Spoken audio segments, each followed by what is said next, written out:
Welcome to Cybersecurity District, the podcast where we interview the most inspiring minds in the cybersecurity industry. Get ready to meet our next guest in the district.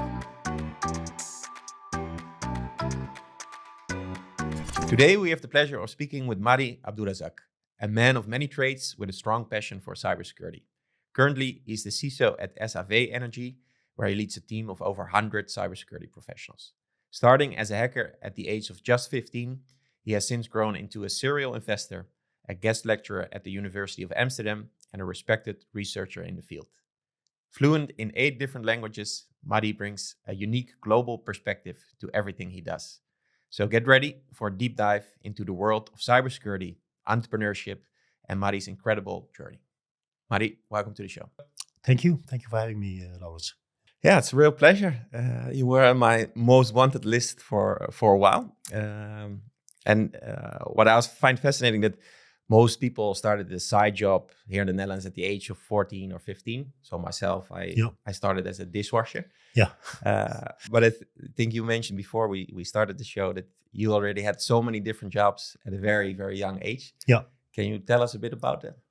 Oh, it's not the most nice story to tell, but I did dishwashing too, by the way. But yeah, so I think I just some time ago, I counted how many jobs I had in my youth when I was young.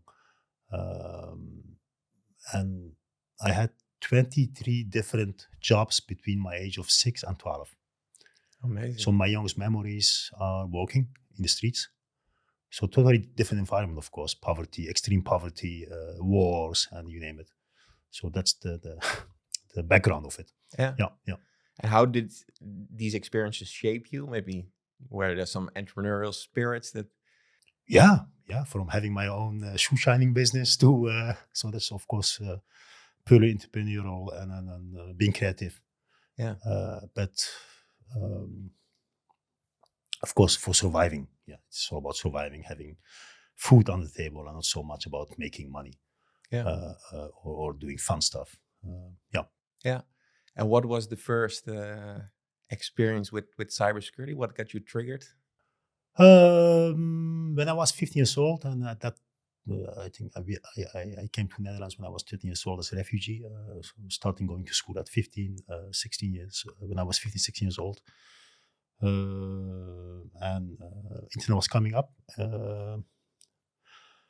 I bought my first PC secondhand, and then I started hacking. And I mean, hacking is about learning about how things works, breaking things. So that was my first encounter with cybersecurity, and actually I started doing ethical hacking, and then to learn things, and that's actually the traditional way of understanding what hacking is about. Yeah. That is really young, and a 50-year-old boy. Yeah. But were you immediately triggered that you felt, okay, this is something I see myself doing for the long run? No, how you should see it is I was learning. So hacking and getting into systems and seeing how systems work was about learning. So it's a learning process. I was not hacking in a sense. You were interested in how systems work. You try to break them. You try to make them behave differently. Yeah. Mainly more the curiosity that exactly. That it's purely about fulfilling your curiosity and understanding things, and then I just wanted to understand how computers work. So I really started assembling and tuning PCs and breaking things, scanning networks, and trying to exploit stuff. And then at that time you had these IRC groups and use groups, and so a totally different environment. So I was in these hacking groups, reading and then learning and then contributing. Yeah. Cool. Yeah, super interesting story. And then what we discussed earlier, that entrepreneurial spirit was always inside of you. Yeah. But you also start your own business, also at a rather young age. Can you tell us a bit more about that? It's almost 15, 17 years back. I was young, of course, and very naive, and we wanted to do something revolutionary, to use technology to change stuff. So I co-founded a company with a few other people. We were way ahead of our time. we built actually a new platform to do things that you couldn't do with the technology at that time. So we developed a network protocol, so we could actually make everything smart. So that system could be, the footprint could be implemented, installed on any chip, and then it could connect in new ways to a backend environment and then do smart stuff. So you could actually, we developed an Intune before Intune. We developed an online development environment, network in the cloud, many of those stuff. Well, many years ago. So this was in beginning of 2000. Yeah. And there was nothing out like this. No, so if you look at my LinkedIn profile, there is a link to Python.org, the programming language.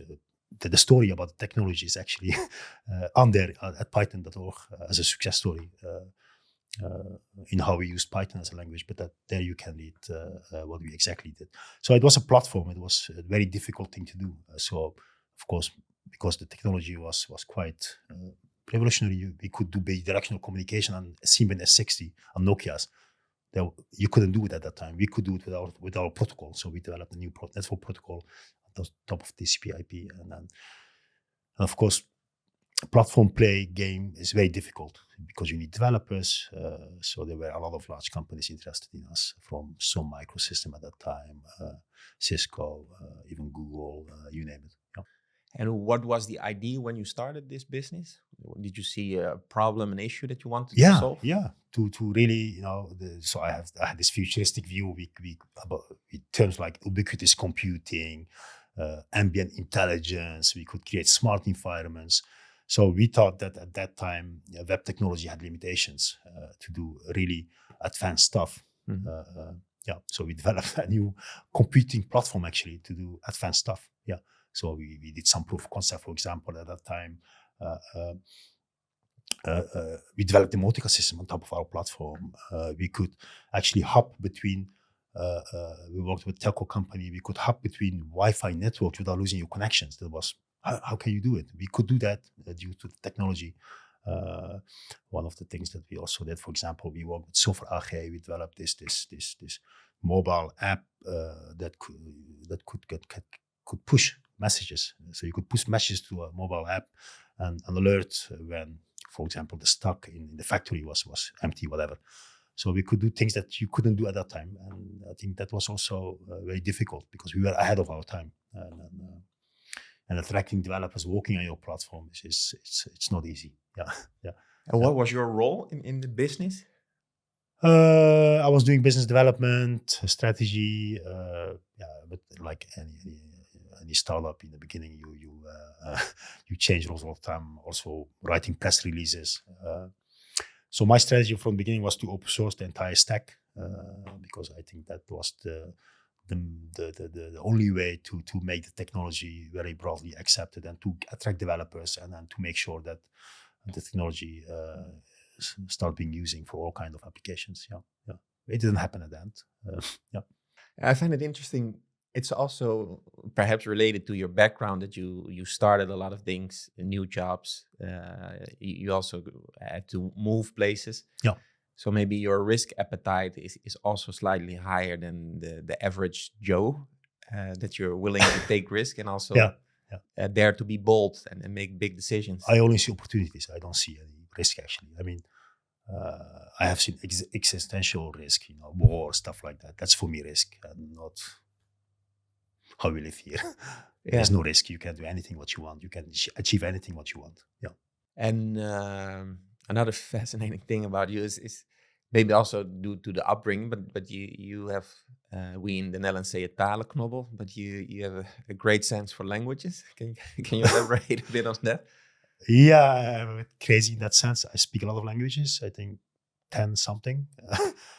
That's quite a bit. Yeah. So I didn't learn those languages from books or whatever. It was about necessity of life. So where I grew up, so I'm bilingual. My parents are from different countries. So I grew up speaking 2 languages, and in the area where I grew up, you had 4 ethnicities with 4 different languages. So I grew up learning, speaking 4 languages, and then with traveling and moving around in the world, I learned new languages. And And you like it also?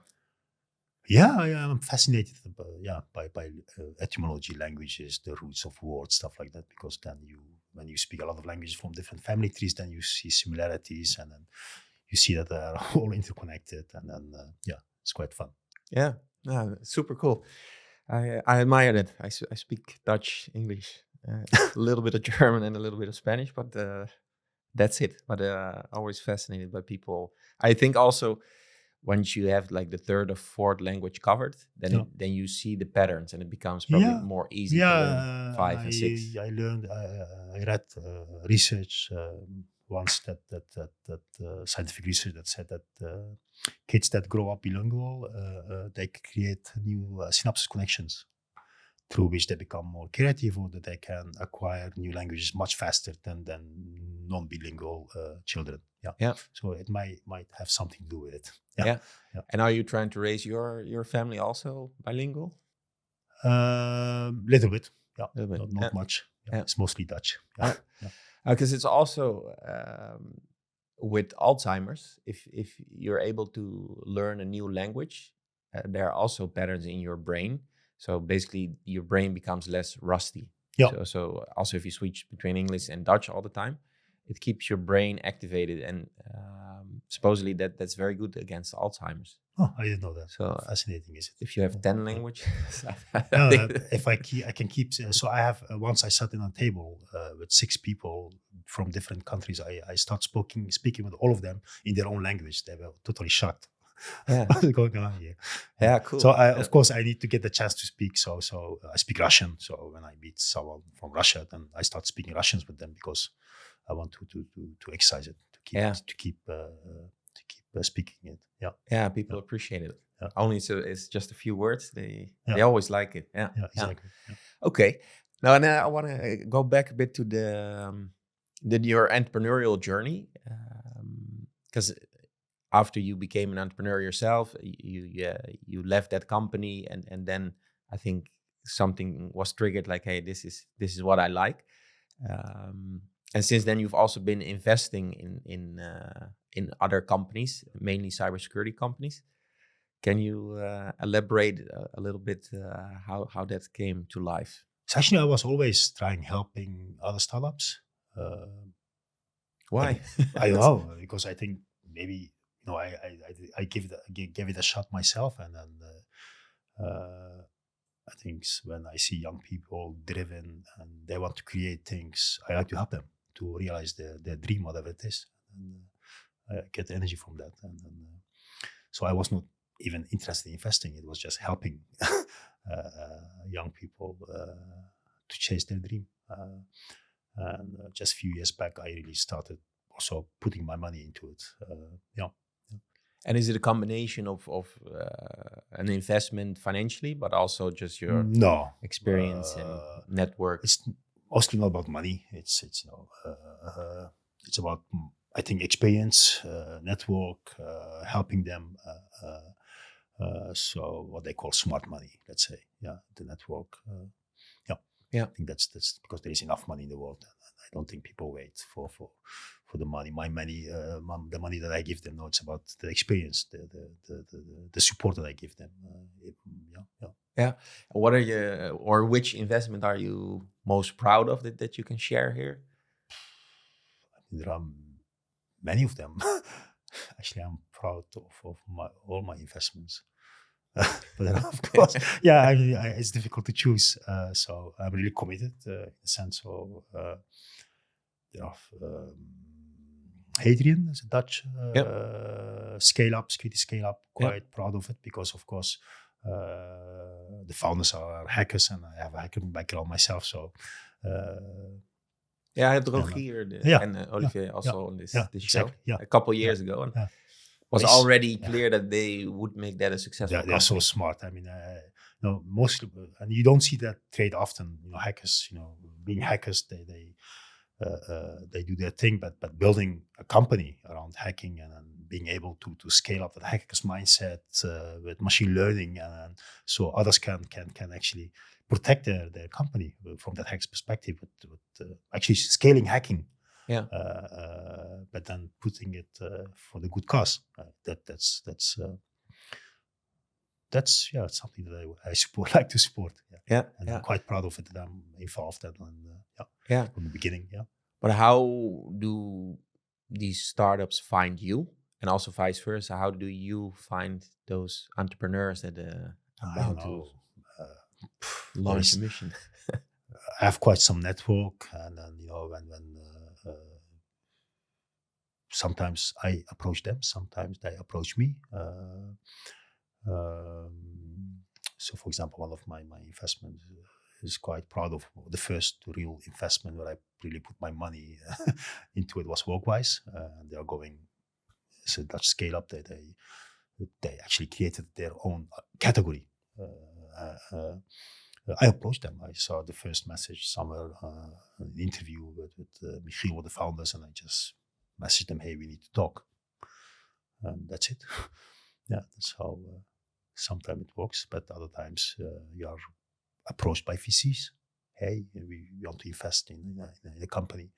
Can you have an interview with them? What do you think about them? And then I think, hey, this is promising, and then I co-invest with them. Yeah. So Interesting. So I have co-invested with VCs, from in Germany, UK, in France, Filigrane, Maze, Agentic, I think that's just quite interesting too. So all kind of I'm super companies, interesting. What do you look for when you meet founders and you meet a new company? And it's also that VC ask you to have a chat with those founders. I don't invest in companies. I invest in people. I don't invest in products. I invest in people. Because my drive is to help them as a person, as a human being, and not so much about the company. So I invest in people. Yeah. Of course, because if people are driven, they have a certain energy level, they are creative, they want to go for it, they want to take risks, they want to jump into the abyss. That's what I invest in.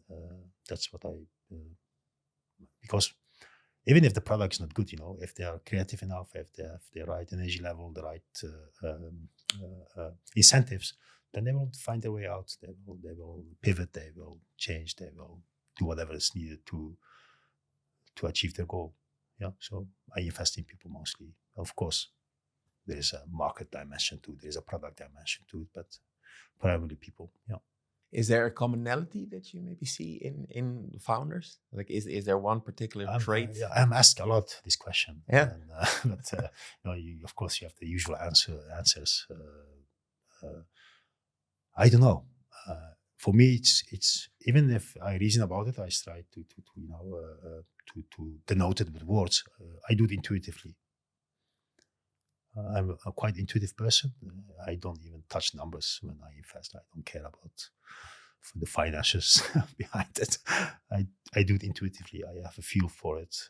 If the feeling is good, then it's good. And of course, there is a lot that goes into making your intuition say, yes, this is something that is interesting or can become big or whatever. Talent. You had rather successful investments so far, but have you also been on the other side that you put your time, your effort, your money, and that was then probably a learning opportunity? But so far, none. No, no. It's quite strange to say, but we need to have a chat after the show. I have not lost any money so far in anything. No, so I think I don't know my returns, but across the portfolio. But I think it's good. Yeah. But it must be fun to train people, mentor them, help them grow, and also see them grow. Currently, the thing is, I don't do that. I'm just there, and they know it, and then they can approach me for anything, be it an introduction or helping them or asking whatever. So it's not that I invest and get involved and take over and then now listen to me, I'm the guru. No, that's not how it works. Yeah. Okay. More like what you said, smart money, more on the advisory side. Yeah. Just for them to have a feel, hey, and know that there is someone that is there for them when it's needed. I think that's help them because you don't want they need to do their own thing. Yeah. And that's what I actually push for. Yeah.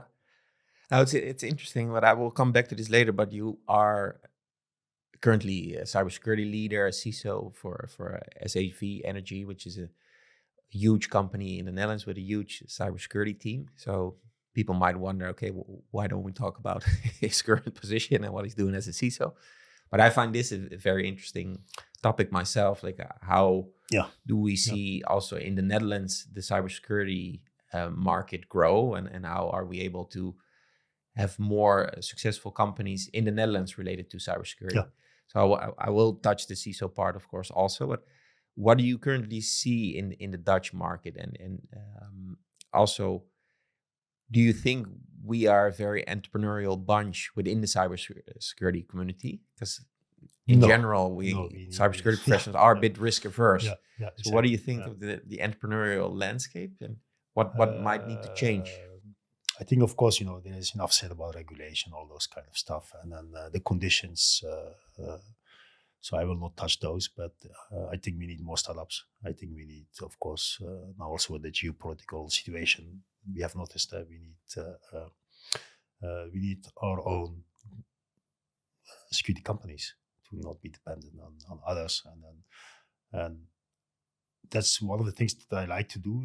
Investing in Dutch cybersecurity companies is to create also the ecosystem for talent. If you have a company like Hadrian, then it will attract talent. People know they start studying cybersecurity because they want to work for a well-known cybersecurity company, European, and maybe even globally. They have a lot of global companies as customers. So that attracts talents, that creates an ecosystem, and that's what I really like to do to achieve. Yeah, and for that you need new startups, new founders, and then we need to encourage them to start things and then go for it, fail, support them, and yeah.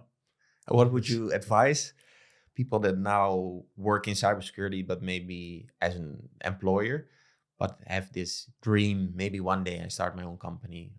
Not one day, just do it. Just go, fail, go for that venture, and then of course you have your bills to pay, whatever. But those things can be fixed. Go for it. Take the step, and just enjoy it. You will learn, you will experience new things, you will learn things about yourself that you maybe even didn't know. Because necessity, problems create new perspectives. And I think it's also a way of you can even say it's kind of therapy or growing yourself. You have to go out of the comfort zone. Yeah, exactly. Entrepreneurship for me is also having a mirror in front of you lots of times, that you go in new territories and then you see, oh, I'm not good at this. So it's scary. Everything. But you really get feedback more often. Yeah. And that is tough, but also makes you grow. And also when you pitch things to clients or you try new things, some things work, some things fail. Yeah. But if you do it on your own account, the lessons are also a bit harder because it's immediately reaching you and perhaps even your paycheck. So it goes much deeper. Yeah. Becomes high, existential. Are, almost. Yeah. So I think that's the personal experience. Yeah. But I felt more alive when becoming an entrepreneur. Yeah. Because you are surviving. Yeah. Right. Because you need, hey, I need to survive tomorrow, next week, and then that change your perspective. That makes you grow. Makes you become more resilient, and find out who you are and what you care about, your principles. There are so many problems that you need to fix that you will start learning yourself. Yeah, you need to deal with people. And that's a different trait. To build a team, to manage a team, motivate them, and then there's so much to learn. So take that as an incentive. I would say to young people, and then go and take that venture and then learn, enjoy it. Yeah. And for me, I also think when you're really taking the risk, what you said, sometimes it's almost existential, that then you also show peak performance. Yeah. So you it's also very develop evolutionary. Yeah. You need to survive, so then you will do everything what is needed to survive. Yeah. You cannot do 70%. No, exactly. No, you need to go fully for it. Yeah, and that's the journey, I think, and that's nice to experience. That's formed me. What we talk about in my childhood. So it's the same experience, but of course in a safe environment. Yeah. That's. I think in cybersecurity in the Netherlands, what I see there are so many entrepreneurs. Yeah. But these entrepreneurs are mainly freelancers, so they decide to leave the corporate job and then become a one-man show as a of course. Yeah, we have also a lot of cybersecurity service companies, but I think we need to develop software. Yeah, exactly. And like Hadrian does, like Maze, Filigran, all those European cybersecurity companies. Company Shield is quite interesting. German startup. Software, so I would encourage them go and sky's the limit also. Go and go find your co-founders and think about the problem space. There are so many opportunities. There is so much to fix still. There are a lot of developments with AI, of course, machine learning, agentic AI. And with security professionals, what I find reassuring, if they try this for 1 or 2 years, they say, I tried a cybersecurity software company to scale it, say it didn't work, had 2 super interesting years. Now I go back to a corporate position. Instantly, you will have a job again in cybersecurity. So I think the job security is always there. Yeah, there is a safe space. There is it's all safe, and you know, cybersecurity professionals, especially experienced cybersecurity professionals, can find a job any day, anywhere. There is such a big shortage. So yeah, I fully agree. Yeah. Just go for it. Just go for it. And do it. Fail. You know, just fail, because that's how you learn. We all fall all the time. The crux is that you learn how to stand up again and walk again, and that's what you learn when you start doing it, and when you allow yourself to fail and to be there. And can you explain to the listeners, because you had an entrepreneurial journey for yourself, a successful one. You started investing, and now you're a cybersecurity leader inside of a company. Besides all the activities that you do, how did that come about, and what do you like about the current position and securing this big company? You know, some people invest in stocks beside their job. Well, I invest in companies beside my job. You know, that's how I see it actually. And you know, we are a family company, entrepreneurial company, so I get the space and support. So that's really appreciated. But that's how I see it. Yeah. So some people invest in stocks, and I invest in companies, and yeah. And if you look back in your career, you started fooling around with computers at the age of 15. Yeah. Now you're a CISO at a very big organization. Yeah. What in those years in between made it happen that you're now in this very, say, C-level position? I'm often asked this, but especially by young people when they start their career. How did you do it? Do you have tips? Yeah. No, don't ask those questions. Just, you know, do what gives you energy. Be curious, learn. You know, be really interested to understand things. Just do your thing, and don't be bothered by which path, which recipe for a career, whatever. So I have my own principles, of course, when it comes to this of doing things. I don't take myself too serious, because then your ego stands in the way because you think you're special or whatever. Don't do it. Don't take yourself too serious. Don't take what you do too serious. And maybe it sounds paradoxical, but it's not. Because what I mean is, if you take what you do too serious, and you lose yourself in it. You have no, you cannot have a helicopter view. You cannot take a bit of distance. So actually, you become better in what you do. So I always say, don't take yourself too serious. Don't take your work too serious, and it will be all fine. And just do what you need to do, and then. Yeah, I love this. What you're saying. Yeah, it really triggers. With cybersecurity, people take the job extremely serious, whether if it's a SOC analyst or whether it's a vulnerability manager or pen tester. Yeah, there is so many. It becomes heavy. Yeah, it's a very stressful job. need to reflect and to be able to cope with the endless stress. And I can have sleepless nights every night.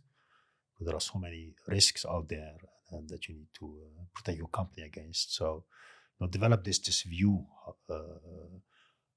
to be able to see your own role in such a dynamic situation, so you can better cope with it. I think, yeah. But for that, you need to take a bit of distance and see the bigger picture. Yeah. Do you have other advice for cybersecurity professionals that cope with stress? Because there is a job or there's a shortage in the cybersecurity market, so that there are too little professionals to do the job. So a lot of professionals have to put long days, stressful. Talk with your peers. Do other stuff. So I'm also a board member of the CISO platform Nederland, so the CISO association. Together with some other experienced CISOs, and that's why I joined. And then the CISO platform is exactly that, to help our peers talk with each other, share the knowledge, experiences, and that sense of community. Helps to cope with some of the stress. Because if you sitting in a corner alone and you feel the heavy weight of all the pressure and risk, alone. Yeah, but this is then really for the C-levels, but for people that just started their career, it can become very intense and frightening. Where can they find this sense of community? Also with us. Yeah. I think one of the things that I do is also teaching. Just to share my experience and knowledge with them. Talk with others. Talk with your CISO. Try to understand how they operate, how they have survived, let's say. And interact, talk about things, and do other stuff, and not only be interested in security, I guess. Yeah. No, nice. Good tips. Good tips. Yeah. And I see also in your eyes when we talk about investments, entrepreneurship, also the fire burning. Is there still for you moving forward a dream to do more investments or become an entrepreneur fully yourself again? Like where do you see yourself in a couple of years? What's As I the said, dream? I never plan things. So I just one day wake up and then decide, okay, now it's time to do this or that. Yeah. I just feel it. I'm an intuitive person. So I don't know. But I will certainly, it's an option. Yeah.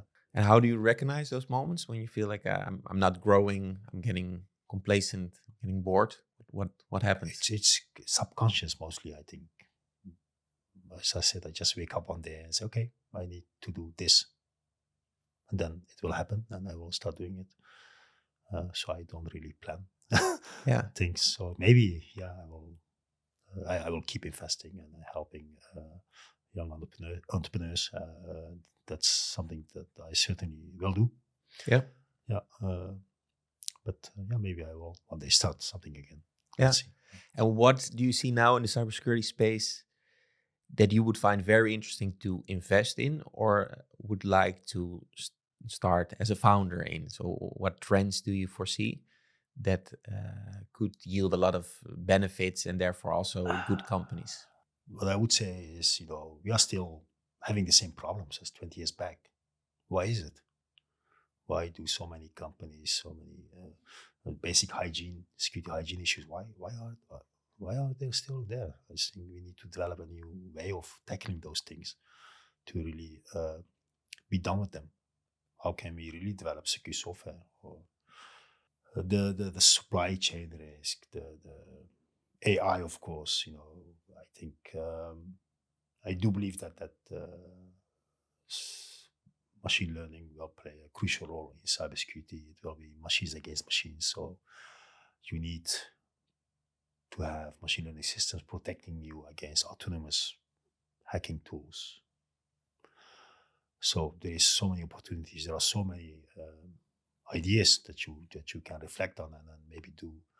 So the problem space is big, is there, but of course there are many companies trying to answer them. But yeah, you find it a competitive space? It's a very competitive space, because what you often see when there is a new shift often it happens with a new threat or a new technology or new innovative stuff, then a lot of companies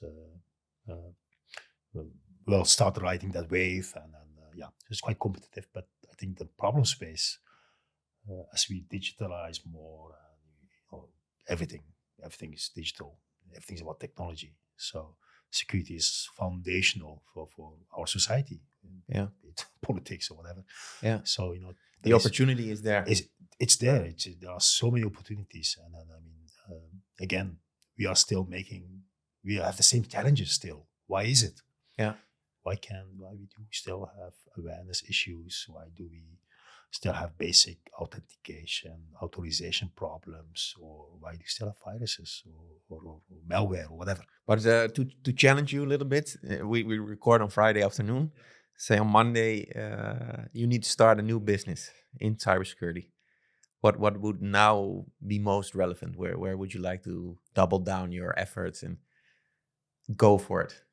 I would say anything with agentic AI. Of course, you can say it's a way of just automating stuff. But I think what's happening now currently with Gen AI, with machine learning in general, of course, we don't know how things will end. There are a lot of also problems in that domain.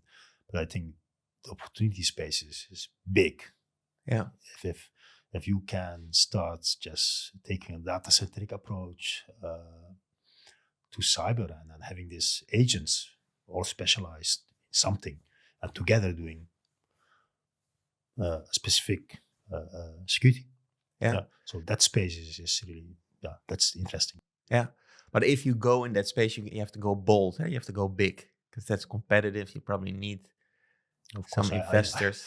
I never said it's easy. So, yeah. but that's what I would do. Yeah. I think. Yeah. But it's, of course, with your experience currently as a CISO, you also see with AI what's happening to the company security and other company security. So it's nice to have the angle from both sides. Okay, what do corporate companies need at the moment? And where do I see with AI, what new threats are we facing?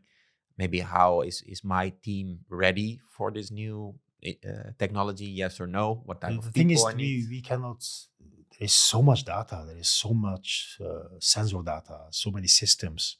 I think also from that perspective, we need machine learning or autonomous systems to better protect ourselves and to deal with that data load, to find the needle on the haystack, be it from a risk perspective or vulnerability, whatever. And of course, some of these companies I've invested in are tackling this space, but I think there are still a lot of opportunities. Yeah. So we need also, as a CISO, we need to this kind of new technologies to be able to do our duty and protect the company's organization where we work.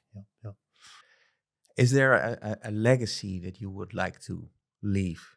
Say we sit down in 30, 40 years and you look back on your 30, 40 years. Yeah. I'm already very old. So we do this conversation in a different language. I don't think about legacies or legacy stuff, or I just do things that I need to do.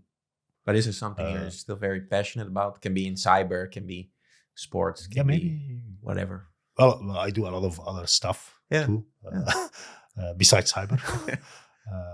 I write, I do research, a bit more in the intellectual space. And I think at the end, if I can contribute to a better society, be it in cyber or otherwise, then I'm satisfied to really fundamentally contribute something, leave the world better behind. Yeah. And you feel you're getting there? Are you already proud of where you're standing now? It's. I think I will keep going until my last breath. So there's so much to contribute, so much to improve in the world. So yeah, as long as I keep moving, then I am getting there, I guess. Yeah. I think you're doing a lot of good things. Yeah. I think you should be proud. Yeah. You can be proud. But probably, and I recognize it a bit in myself, that I'm also hard on myself. So if you want to do a lot, achieve a lot, then you also have to be productive all the time. And then it's kind of never enough. It's this inner dialogue. I do keep things. I wouldn't say I'm hard to myself, but more maybe love yourself. You give yourself the chance to grow and to learn, but keep things always balanced. I guess it's not all about cyber, about work. There's many other things in life, and don't forget that. And that will be also my main message. Don't forget to live. Yeah. I see a sense of lightness in you, but also a sense of seriousness. So I think you know how to balance that. I try. Yeah. Oh, it's nice. Good to see. Good to see. Yeah. We're reaching the end of the podcast conversation. Are there any remarks or things that you would still like to share with the audience? And can be entrepreneurs, can be youngsters, can be fellow CISOs. No, I would say just let's go for it and make something nice. Yeah, and be kind to each other. Yeah, that's beautiful. Yeah, and we always finalize with the last question, and that's the same for every podcast that we record. So for all the guests, it's the same question, and that goes: what if you could send one signal message to all the CISOs across the world? What would this message be? That's a tough question. Interesting. I would say, also in line with what we discussed, hang in there, keep going, and don't forget to invest in new leaders. Don't forget to help create new cybersecurity leaders in your team, the people in your team, motivate them, give them the space to shine, to grow, because we need them as future CISOs. Beautiful. Nice. Thanks so much for joining us on the show. Yeah, thank you, Lawrence, for having me. It was great. A real pleasure. Thank you. Thanks for listening to this episode. Don't forget to like, subscribe, and share. Stay safe, stay curious, and until next time in the district.